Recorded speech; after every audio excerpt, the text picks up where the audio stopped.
بسم اللہ الرحمن الرحیم۔ پیارے ناظرین، آج آپ کے سامنے ایک اہم عمل لے کر آیا ہوں جو کہ مایوس افراد کے لیے، نا امید افراد کے لیے، جو کہ بالکل پریشان ہو چکے ہیں، اور ان کے لیے یہ بہت بڑا اہم تحفہ ہے۔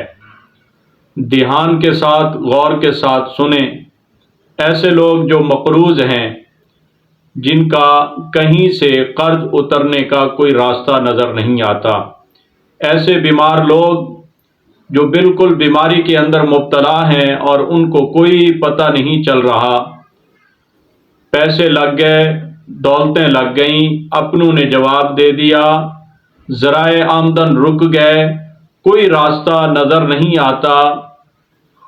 100 دعائیں کر لیں، کروا لیں، سب کچھ ہو گیا، لیکن اس کے باوجود کوئی راستہ نظر نہیں آیا۔ ایسے لوگ جو بالکل پریشان حال ہو چکے ہیں، نا امید ہو چکے ہیں، ڈپریشن کا شکار ہو چکے ہیں، ٹینشن نے گھیرے میں لے رکھا ہے، اور اسی طرح وہ بہنیں جو بالکل مایوس ہو چکی ہیں، گھر کے اندر نا اتفاقی ہے، دل نہیں لگتا گھر کے اندر، اور گھر کے اندر آپس میں اتحاد و اتفاق نہیں ہے، ان تمام لوگوں کے لیے یہ جو ہے بہت ہی بڑا اہم عمل ہے۔ آپ اس کو دھیان کے ساتھ سنیں اور اس کو کرنے لگ جائیں، اللہ پر یقین کر کے انشاءاللہ آپ کا مسئلہ حل ہو جائے گا، اور انشاءاللہ فوری طور پر حل ہوگا۔ جس دن یہ عمل کریں گے اسی دن انشاءاللہ یہ مسئلہ حل ہوگا۔ یقین کے ساتھ آپ یہ عمل کریں۔ یہ 4 رکعت صلاۃ الحاجت کا عمل ہے، 4 رکعت صلاۃ الحاجت کا عمل ہے، اور الحمدللہ یہ میرا بارہا تجربہ ہے، اور میں خود اس کو کر چکا ہوں۔ پہلی دفعہ میں نے آج سے تقریباً 20-25 سال پہلے یہ وظیفہ جو ہے بالکل اپنی کم عمری میں، ایک کتاب ہے حضرت درخاستی رحمت اللہ علیہ کی، اس کتاب کے اندر میں نے یہ وظیفہ پڑھا تھا، اور الحمدللہ کئی بار آزما چکا ہوں۔ میرے ساتھ جو بھی معاملہ پیش آتا ہے میں اسی عمل کو دہراتا ہوں۔ اللہ تعالیٰ اس عمل کی برکت سے اور اللہ پاک اپنی رحمت سے میرے تمام مسائل کو حل فرما دیتے ہیں۔ 4 رکعت نماز صلاۃ الحاجت کا یہ وظیفہ ہے، اور حضرت درخاستی رحمت اللہ علیہ کی جو ایک کتاب ہے ان کے نام سے منسوب فیوضات درخاستی، اس کے اندر یہ لکھا ہوا ہے امام جعفر صادق رضی اللہ تعالی عنہ کے حوالے سے۔ تو آپ بھی اس کو آزمائیں، انشاءاللہ بہت بڑی کامیابی ملے گی، تمام کے تمام مسائل حل ہو جائیں گے۔ کسی وقت بھی دن کے اندر جب بھی وقت ملے، تہجد کے وقت پڑھ سکتے ہیں، ظہر کے بعد پڑھ سکتے ہیں، صبح فجر کی نماز کے بعد اشراق سے لے کر ظہر تک پڑھ سکتے ہیں، اور اسی طرح مغرب کی نماز کے بعد پڑھ سکتے ہیں، عشاء کی نماز کے بعد پڑھ سکتے ہیں۔ جب وقت ملے آپ اس عمل کو دہرائیں، اور ایک دفعہ زندگی میں کریں، انشاءاللہ آپ کو اس کا رزلٹ ملے گا۔ میری تو ترتیب یہ ہے کہ جب بھی کوئی مسئلہ پیش آتا ہے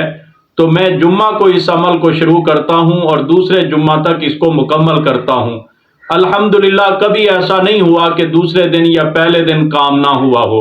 الحمدللہ پہلے دن کام ہو جاتا ہے، لیکن میں اس کو مکمل 7 دن کرتا ہوں، پورا ہفتہ۔ آپ بھی اسی طرح کوشش کریں کہ اس عمل کو یقین کے ساتھ اسی طریقے پر کریں۔ تو آئیے میں آپ کو بتاتا ہوں کہ وہ عمل کیا ہے۔ سب سے پہلے آپ نے 4 رکعت نماز صلاۃ الحاجت کی نیت کرنی ہے، باوضو ہو کر، پاک صاف ہو کر، اللہ کے سامنے کھڑے ہو کر، بہنیں ہیں تب بھی، اگر بھائی ہیں تب بھی، دونوں جو ہے اللہ کے گھر میں یا اللہ کے گھر کے بیر اپنے گھر میں مصلی بچھا کر پاک صاف جگہ کے اوپر کھڑے ہو کر، باوضو ہو کر 4 رکعت نماز صلاۃ الحاجت کی نیت باندھیں۔ اس کے بعد ثنا پڑھیں، ثنا کے بعد سورۃ فاتحہ پڑھیں، سورۃ فاتحہ کے بعد پہلی رکعت کے اندر سورۃ فاتحہ کے بعد 100 مرتبہ آیات کریمہ اور اس کی اگلی والی آیت یہ 100 مرتبہ پڑھنی ہے پہلی رکعت کے اندر، لا الہ الا انت سبحانک انی کنت من الظالمین فاستجبنا لہ ونجیناہ من الغم وکذالک ننجی المؤمنین۔ یہ پہلی رکعت کے اندر 100 مرتبہ پڑھنی ہے، اور دوسری رکعت کے اندر پھر رکعت کو مکمل کریں اور دوسری رکعت شروع کریں، سورۃ فاتحہ پڑھیں، اور سورۃ فاتحہ کے بعد دوسری رکعت کے اندر 100 مرتبہ انی مسنی الضر وانت ارحم الراحمین، انی مسنی الضر وانت ارحم الراحمین، یہ دوسری رکعت کے اندر 100 مرتبہ یہ تسبیح پڑھنی ہے، اور تیسری رکعت کے اندر سورۃ فاتحہ کے بعد وَأُفَوِّضُ أَمْرِي إِلَى اللَّهِ إِنَّ اللَّهَ بَصِيرٌ بِالْعِبَادِ، یہ 100 مرتبہ پڑھنا ہے، اور چوتھی رکعت کے اندر